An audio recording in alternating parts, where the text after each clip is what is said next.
আসসালামু আলাইকুম। সবাই কেমন আছেন? আশা করি অনেক ভালো আছেন, সুস্থ আছেন। এখানে আমি চুলোটা জ্বালিয়ে নিয়েছি, ফ্রাই প্যানটা বসিয়ে দিয়েছি, সরিষার তেল দিয়ে দিয়েছি। এখন এখানে 2টা কাঁচামরিচ,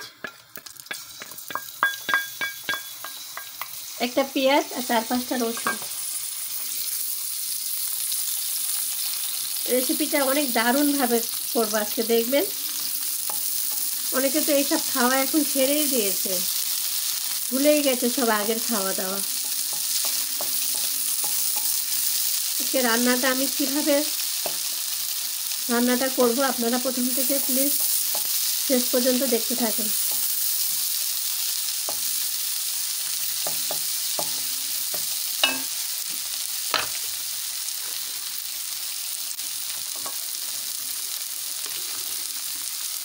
পরিমাণ মতো 1 চামচ লবণ দিয়ে দেব,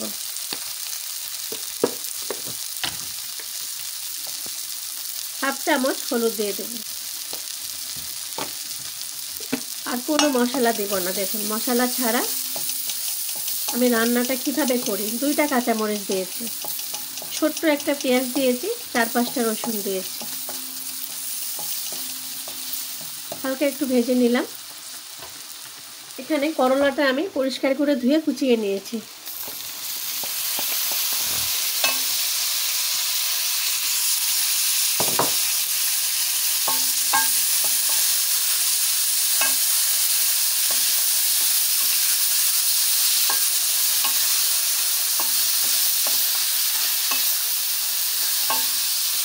করলাটা ভালো করে আমি কষিয়ে নেব।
দেখুন, করলাটা কম তেল দিয়ে একদম মশলা ছাড়া বাড়িতে আপনারা এভাবে বানিয়ে খাবেন, দেখবেন শরীরের জন্য অনেক দরকার এরকম রান্না, খুবই ভালো লাগবে।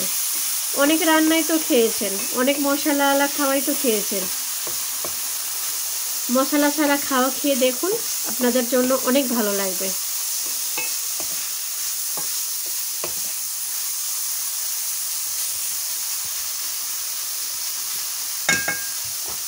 এখানে একটা আলু কুচিয়ে নিয়েছি আর একটা টমেটো নিয়ে নিয়েছি।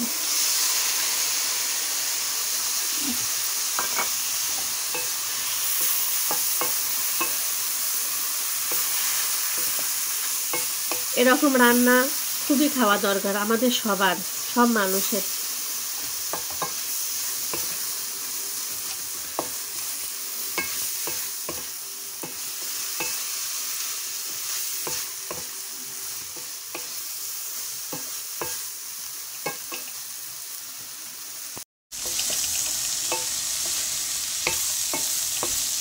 দেখুন, করলা, আলু, টমেটো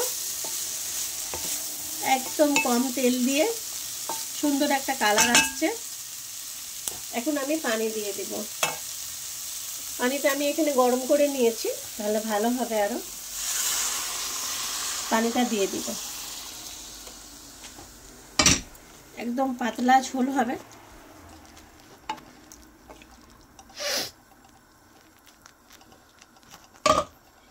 ইলিশ মাছের মাথা 2টা ভেজে নিয়েছিলাম, দিয়ে দেব।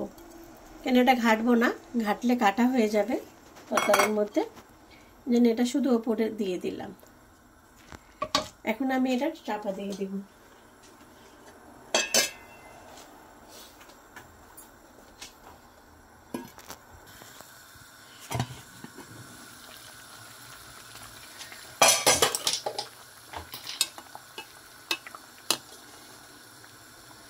দেখুন রান্নাটা হয়ে গেছে, একদম পাতলা ঝোল করেছি, স্যুপের মতন। এই করলার ঝোলটা খুব খাওয়া দরকার সবার, পাতলা ঝোল মশলা ছাড়া। আপনারা প্লিজ বাড়িতে বানিয়ে একবার খেয়ে দেখুন, দেখে আপনারা কমেন্ট করে জানাবেন যে ভালো লাগলো কি না।